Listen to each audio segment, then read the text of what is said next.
Welcome my dear students. আজ আমি দশম শ্রেণীর মডেল অ্যাক্টিভিটি টাস্ক পার্ট 8-এর ভূগোলের আজকে প্রশ্নগুলি সলভ করব। দেখো, এই প্রশ্নগুলো তোমাদের জন্য খুবই ইম্পর্ট্যান্ট, কারণ কি 2022 সালের এই প্রশ্নগুলি খুবই গুরুত্বপূর্ণ। একবারে এগুলো তোমাদের আসতে পারে। দেখো, একে দেখেছে বিকল্পগুলি থেকে ঠিক উত্তরটি নির্বাচন করে লিখো। একে দেখেছি কি অবরোহণ প্রক্রিয়ায় সৃষ্টি একটি ভূমিরূপ হলো কতে আছে প্লাবনভূমি, খতে আছে এস্কার, গতে আছে গিরিখাত, ঘতে আছে স্বাভাবিক বাঁধ। উত্তরটা হবে গিরিখাত। একের দুয়ে দেখে কী আছে হিমবাহ ও পর্বত গাত্রের মধ্যে সৃষ্ট সংকীর্ণ ফাঁক হলো কতে আছে ফিয়র্ড, খতে আছে বার্কসুন্ড, গতে আছে করি, ঘতে আছে এরিডি। এটা কী হবে? খ হবে। কী হবে? বার্কসুন্ড। দেখো, একের তিনে দেখিয়েছে ঠিক জোড়াটি নির্বাচন করো। কতে আছে লাদাখ অঙ্গরাজ্য, খতে আছে কি পদুচেরি কেন্দ্রশাসিত অঞ্চল, গতে আছে আন্দামান ও নিকোবর দ্বীপপুঞ্জ অঙ্গরাজ্য, ঘতে আছে হরিয়ানা কেন্দ্রশাসিত অঞ্চল। খতে উত্তরটা হবে কী হবে বলো দেখি তোমাদের? পদুচেরি কেন্দ্রশাসিত অঞ্চল হবে। একের চারে দেখিয়েছে ঠিক জোড়াটি নির্বাচন করো। কতে আছে শৃঙ্খলিত শৈলশিরা নদীর সঞ্চয় কাজ, খতে আছে এরিডি হিমবাহের সঞ্চয় কাজ, গতে আছে অপসারণ গর্ত বায়ুর সঞ্চয় কাজ, ঘতে আছে বালিয়াড়ি বায়ুর সঞ্চয় কাজ। ঘটা উত্তর ঠিক হবে। কী হবে? বালিয়াড়ি বায়ুর সঞ্চয় কাজ। একের পাঁচের দিকে গেছে ক্রান্তীয় চিরহরিৎ অরণ্যের উদ্ভিদের অন্যতম একটি বৈশিষ্ট্য হলো কতে আছে নির্দিষ্ট ঋতুতে এদের পাতা ঝরে যায়, খতে আছে পাতায় মোমের প্রলেপ থাকে, গতে আছে উদ্ভিদের ডালপালা একসাথে যুক্ত হয়ে চাঁদোয়া সৃষ্টি করে, ঘতে আছে এদের শ্বাসমূল থাকে। উত্তরটা তোমাদের হবে গ। কী হবে? যে উদ্ভিদের ডালপালা একসঙ্গে যুক্ত হয়ে চাঁদোয়া সৃষ্টি করে। একের ছয় দেখিয়েছে অতি বিরল জনঘনত্বযুক্ত একটি রাজ্য হলো, উত্তরটা হবে সিকিম। বোঝা গেছে? একের সাথে দেখিয়েছে আরোহণ প্রক্রিয়ায় সৃষ্ট একটি ভূমিরূপ হলো কতে আছে গিরিখাত, খতে আছে রসেমতানে, গতে আছে বালিয়াড়ি, ঘতে আছে গৌড়। উত্তরটা হবে বালিয়াড়ি। একের আটা দেখিয়েছে ঠিক জোড়াটি নির্বাচন করো। কতে আছে উত্তর পশ্চিম ভারতের প্রাচীন ভঙ্গিল পর্বত নীলগিরি, খতে আছে দক্ষিণ ভারতের পূর্ববাহিনী নদী নর্মদা, গতে আছে আন্দামান নিকোবর দ্বীপপুঞ্জের চিরহরিৎ বৃক্ষ মেহগনি, ঘতে আছে উত্তর পূর্ব ভারতের কৃষ্ণ মৃত্তিকা। এটা উত্তর হবে কি? গ, আন্দামান নিকোবর দ্বীপপুঞ্জের চিরহরিৎ বৃক্ষ মেহগনি। একের নয় দেখেছে ভারতের রুট বলা হয় কতে আছে জামশেদপুরকে, খতে আছে দুর্গাপুর। উত্তরটা হবে। বোঝা গেছে? খতে আছে দুর্গাপুরটাই উত্তর হবে। দেখো, দুয়ের দেখেছে শূন্যস্থান পূরণ করো। বায়ুর ড্যাশ প্রক্রিয়ায় বালি ও পলিকণা এক স্থান থেকে অন্য স্থানে অপসারিত হয়, ওটা হবে অপসারণ। কী হবে? অপসারণ। আমি লিখে দিচ্ছি এখানে অপসারণ। দুয়ের দেখেছে ড্যাশ উপত্যকা পীর পাঞ্জাল ও উচ্চ হিমালয় পর্বতশ্রেণী দ্বারা বেষ্টিত। এর উত্তরটা হবে কাশ্মীর। আমি এখানে লিখে দিচ্ছি।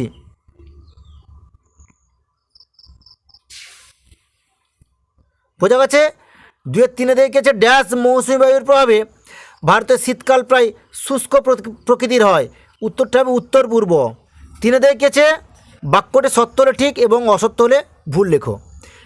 তিনের একে দেখেছে নদী খাতে অবঘর্ষ প্রক্রিয়ায় সৃষ্ট গর্তগুলি হলো মন্থকূপ। এটা ঠিক হবে। তিনের দুয়ে দেখিয়েছে ভারতের উপকূল অঞ্চলে দিনের বেলা স্থলবায়ু প্রবাহিত হয়। এটা হবে ভুল। তিনে দেখিয়েছে শুষ্ক উষ্ণ আবহাওয়া চা চাষের পক্ষে আদর্শ। এটা হবে ভুল।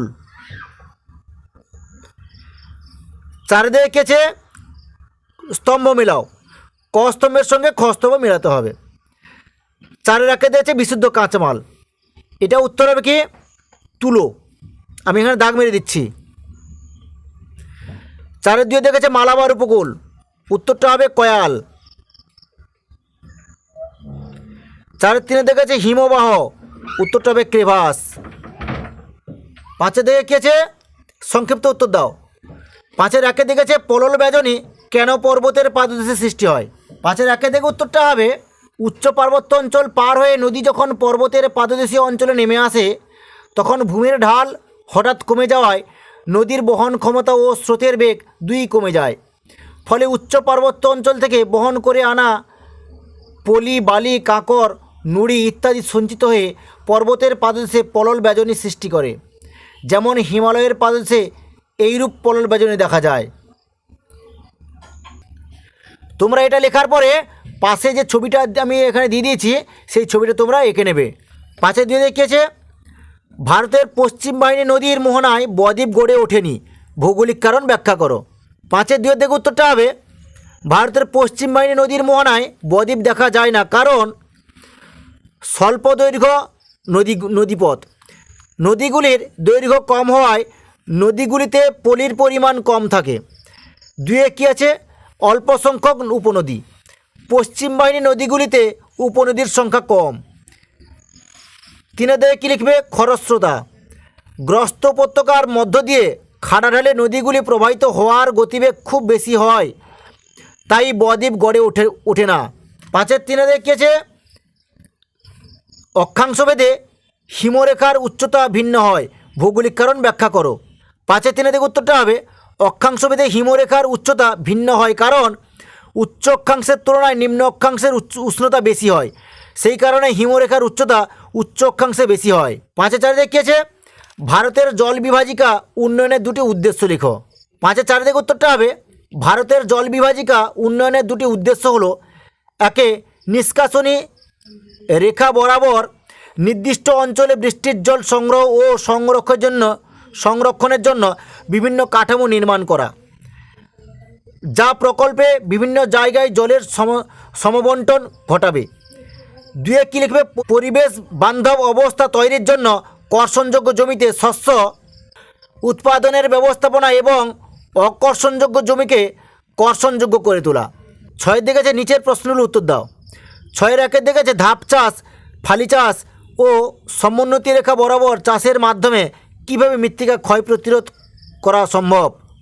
6-এর 1 থেকে উত্তরটি হবে, মৃত্তিকা ক্ষয় প্রতিরোধের 3টি উপায় হলো, এখানে 3টি লিখবে তোমরা, 3টি উপায় হলো, 1 ধাপ চাষ, পাহাড়ি অঞ্চলে ধাপ কেটে চাষাবাদ করা হয়, জমির ঢালের আড়াআড়িভাবে ধাপগুলো তৈরি করা হয় বলে জল সরাসরি গড়িয়ে পড়তে পারে না বলে মাটি ক্ষয়ের পরিমাণ কম হয়। 2-এ তোমরা কি লিখবে, ফালি চাষ, পার্বত্য অঞ্চলে যেখানে জমির ঢাল অনেক বেশি এবং জল সমভাবে একই দিকে বিস্তৃত সেই সকল অঞ্চলে ফালি চাষের মাধ্যমে মাটি ক্ষয়রোধ করা যায়। 3-এ কী লিখবে, সমোন্নতি রেখা বরাবর চাষ, সমোন্নতি রেখা বরাবর চাষের জন্য 8-9 ফুট উচ্চতা করে এমনভাবে বাঁধ দেওয়া হয় যাতে দুটো বাঁধের মধ্যবর্তী জল বইয়ে যেতে না পারে। এভাবে বাঁধ দেওয়ার ফলে মাটির ক্ষয় রোধ করা যায়। 6-এর 2 দেখিয়েছে নিম্নলিখিত বিষয়গুলির ভিত্তিতে নদী উপত্যকা ও হিমবাহ উপত্যকার পার্থক্য নিরূপণ করো। কতে আছে সৃষ্টির প্রক্রিয়া, খতে আছে উপত্যকার আকৃতি, গতে আছে অবস্থান।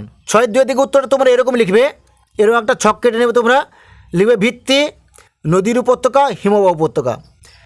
কতে লিখবে সৃষ্টির প্রক্রিয়া, পার্বত্য অঞ্চলে অবঘর্ষ জলপ্রপাত প্রভৃতি ক্ষয়কার্যের প্রক্রিয়ার মাধ্যমে নদীর পার্শ্বক্ষয় অপেক্ষা নিম্নক্ষয় অধিক হারে করে।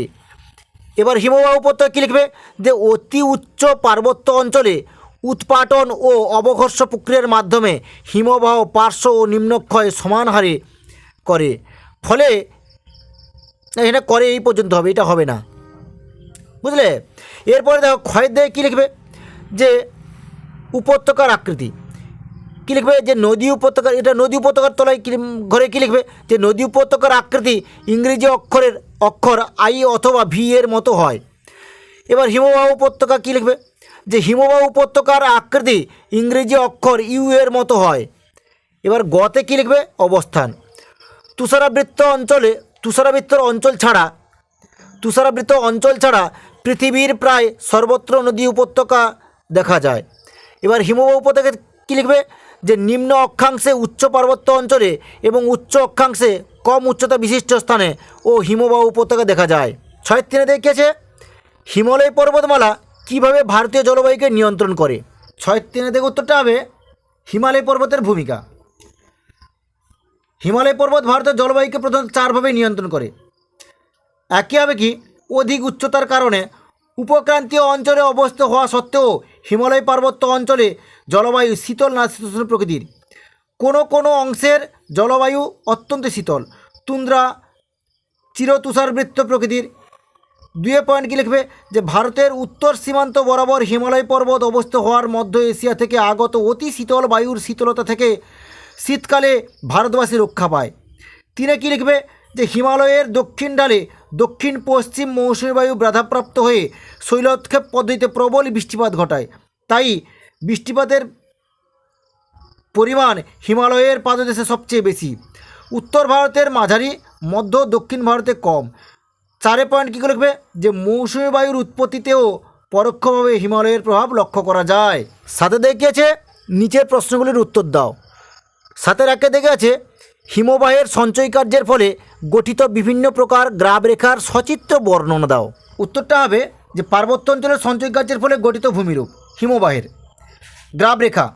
হিমবাহ প্রবাহের সময় হিমবাহ বাহিত বিভিন্ন প্রকার নুড়ি, পাথর, বালি ইত্যাদি হিমবাহ উপত্যকার দুপাশে বা উপত্যকা চত্বরে সঞ্চিত থাকে। এরকম অসমসত্বভাবে বিন্যস্ত এইসব শিলাবজ্র গ্রাবরেখা নামে পরিচিত। অবস্থানের প্রকৃতি অনুযায়ী গ্রাবরেখা ভিন্ন ধরনের হয়, যথা 1 হিমবাহের প্রবাহ পথের দুপাশে অবস্থিত গ্রাবরেখাকে পার্শ্ব গ্রাবরেখা বলে। 2 পাশাপাশি অবস্থিত দুটি হিমবাহের মিলনের ফলে তাদের উভয়ের সন্নিহিত পার্শ্বদ্বয়ের মাঝে সঞ্চিত হয়ে তৈরি হয় মধ্য গ্রাবরেখা। 3 হিমবাহ যে স্থানে এসে গলতে শুরু করে, অর্থাৎ হিমবাহ যেখানে শেষ হয় সেখানে যে গ্রাবরেখা সঞ্চিত হয় তাকে প্রান্ত গ্রাবরেখা বলে। এছাড়া 4 হিমবাহের তলদেশে সঞ্চিত হয় ভূমি গ্রাবরেখা। 5 বিক্ষিপ্ত অবস্থায় গ্রাবরেখা সঞ্চিত হলে তাকে অবিন্যস্ত গ্রাবরেখা বলে। 6 বলয় আকারে সজ্জিত হলে তাকে বলয়ধর্মী গ্রাবরেখা বলে। গ্রাবরেখার একে অপরের ওপর সঞ্চিত হলে তাকে রোজেন গ্রাবরেখা বলে। 8 সমুদ্রের সঞ্চিত গ্রাবরেখার স্তরকে স্তরায়িত গ্রাবরেখা বলে। 7 2 দিকে আছে ভারতের কোন অঞ্চলে অধিকাংশ কফি উৎপাদন করা হয়। আমি এই প্রশ্নটা লিখেছি, তোমাদের বলে দিচ্ছি। দেখো, এটা লিখবে তোমরা, ভারতের কর্ণাটক প্রথম, কেরালা দ্বিতীয় এবং তামিলনাড়ু তৃতীয়, এইসব রাজ্যে প্রচুর পরিমাণে কফি উৎপন্ন হয়। 7 2 থেকে একই প্রশ্ন দেওয়া আছে, এই বাগিচা ফসল অনুকূল প্রাকৃতিক পরিবেশের বর্ণনা দাও। উত্তরটা তোমরা লিখবে, কফি উৎপাদনে অনুকূল প্রাকৃতিক পরিবেশ তোমরা এরকম লিখবে। লিখবে যে জলবায়ু, একটা পয়েন্ট করবে। তারপরে কয়ে লিখবে কি উষ্ণতা। উষ্ণক্রান্তীয় জলবায়ু কফি চাষের অনুকূল, গড়ে 20 ডিগ্রি থেকে 30 ডিগ্রি সেন্টিগ্রেড উষ্ণতা কফি চাষের পক্ষে উপযোগী। উচ্চভূমিতে 15 ডিগ্রি থেকে 20 ডিগ্রি সেন্টিগ্রেড উষ্ণতাতেও কফির চাষ হয়। খতে কী লিখবে, বৃষ্টিপাত। কফি চাষের জন্য বার্ষিক 100 থেকে 200 সেন্টিমিটার বা তার বেশি বৃষ্টিপাত প্রয়োজন। গতে কী লিখবে, আর্দ্রতা ও সূর্যকিরণ।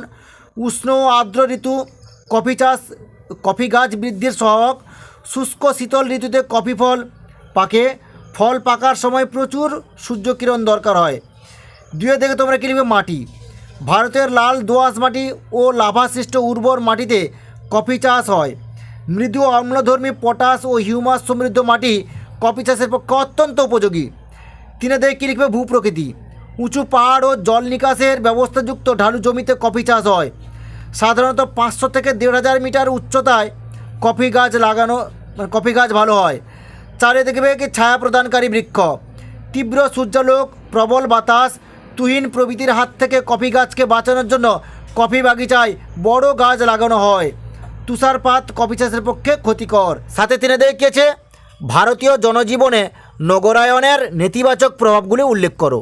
তোমরা উত্তরটা এরকম লিখবে যে ভারতীয় জনজীবনে নগরায়নের নেতিবাচক প্রভাবগুলি নিচে আলোচনা করা হয়েছে। একে কী লিখবে যে অপরিকল্পিত নগরায়ন, শহরগুলি কেমন অপরিকল্পিতভাবে বিস্তৃত হয়েছে, তেমনি জনসংখ্যা বেড়েছে। অপরিকল্পিতভাবে এটি নগরায়ন এর মূল সমস্যা। অতিরিক্ত জনসংখ্যা শহরের অর্থনীতিকে দুর্বল করেছে এবং শহরের পরিবেশ নষ্ট করেছে। শহর ক্রমশ বাড়তে থাকার কারণেই শহরতলির কৃষি জমি ধ্বংস হয়েছে। দুয়ে কী লিখবে নিকাশি সমস্যা, ভারতে এমন কোনো শহর খুঁজে পাওয়া যাবে না যেখানে জল নিকাশের সমস্যা নেই। অপরিকল্পিতভাবে শহর গড়ে ওঠার এর মূল কারণ। বর্ষাকালে লিখেছি সমস্যা আরও প্রকট হয়।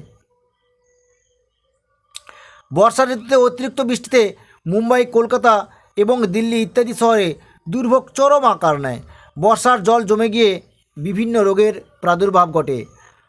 তিনে কী লিখবে মানুষের শহরমুখী প্রবণতা, ভারতীয় গ্রামের অর্থনীতির ভিত দুর্বল বলেই ভালো কাজের সুযোগের আশায় মানুষ গ্রাম থেকে শহরে আসে। এটি হলো প্রবচনের বিকর্ষণ কারণ। বিকর্ষণজনিত কারণ, এই গ্রাম থেকে মানুষ ছোট শহর থেকে বড় শহরে আসে। এতে শহরের জনসংখ্যা মাত্রাতিরিক্ত বেড়ে যায়। এই মানুষদের বেশিরভাগটা অদক্ষ বলে শহরে বেকারত্বের সৃষ্টি হয়। চারে কী লিখবে বিদ্যুৎ শক্তি, অতিরিক্ত জনসংখ্যার কারণ এই শহরের প্রায়শই বিদ্যুতের ঘাটতি দেখা যায়, যার ফলে সাধারণ মানুষের জনজীবন ব্যাহত হয়। কেননা বর্তমান প্রজন্মের বিদ্যুৎ শক্তি হলো এমন এক শক্তি যা নিত্য প্রয়োজনীয় জিনিসের অন্যতম একটি। ঠিক আছে, আজ এই পর্যন্ত। নেক্সট ভিডিও তোমাদের সঙ্গে দেখা হবে।